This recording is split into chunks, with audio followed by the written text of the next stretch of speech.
Amakuru agezweho mu karere ka Gicumbi. Abanyeshuri 6 n'umwarimu bafunzwe bakekwaho gukubita umunyeshuri agapfa. Nshimiyimana Eric, abanyeshuri 6 n'umwarimu umwe bo muri groupe scolaire Urumuri mu karere ka Gicumbi bafunzwe bakurikiranweho gukubita mugenzi wabo bikamuviramo urupfu. Aya makuru yamenyekanye kuri uyu wa mbere tariki ya 26 Gicurasi umwaka wa 2025 ku isaha ya saa 7 mu murenge wa Miyove, akagari ka Gakenke ho mu mudugudu wa Museke. Umuvugizi wa polisi mu ntara y'Amajyaruguru SP Jean Bosco Mwiseneza yahamirije itangazamakuru ko aya makuru avuga ko uyu munyeshuri bikekwa ko yazize inkoni. Ati umwana witwa Irasubiza Patrick w'imyaka 13 wari umunyeshuri ku kigo cya groupe scolaire Urumuri, bikekwa ko yapfuye azize inkoni yakubiswe n'abanyeshuri bagenzi be babitegetswe n'umwarimu wabo. Abakekwaho gukubitanya kwigendera bikamuviramo gupfa na mwarimu wabo wabategetse kumukubita bafungiye kuri station ya polisi ya Byumba mu gihe hakiri gukorwa iperereza. Umurambo wa nyakwigendera wahise woherezwa ku bitaro bya Byumba ukorerwa isuzumwa mbere y'uko ushyingurwa. Yaboneyeho kwibutsa abarimu ko gutanga ibihano bibabaza umubiri gukubita abanyeshuri bitemewe.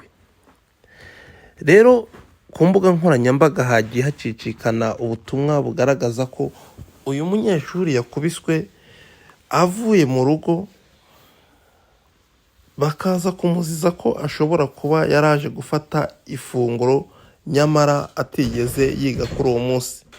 Niho umwarimu yaba yategetse abo banyeshuri ngo nibagende bamukubite bikamuviramo urupfu.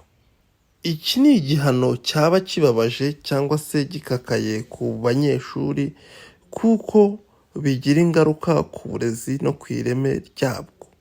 Nyamara bamwe mu barimu bakaba bafata n'ingamba nk'izi ngizi zigayitse bikaviramo umunyeshuri urupfu, dore ko bigaragara ko mu itangazo inzego z'umutekano zanditse ubwo ni mu mudugudu zagiye zigaragaza ko abo banyeshuri uko ari 6, umwe yamukubitaga urushyi mu mugongo, undi akamukubita umugeri ku kibuno n'ahandi hatandukanye. Umunyeshuri agize ngo arabacika, aragenda yitura muri rigore ifite 1.5 metero akubitaho agatuza, bikekwa ko ashobora kuba yazize kuba yahungaga akikubitaho hasi bikamuviramo urupfu.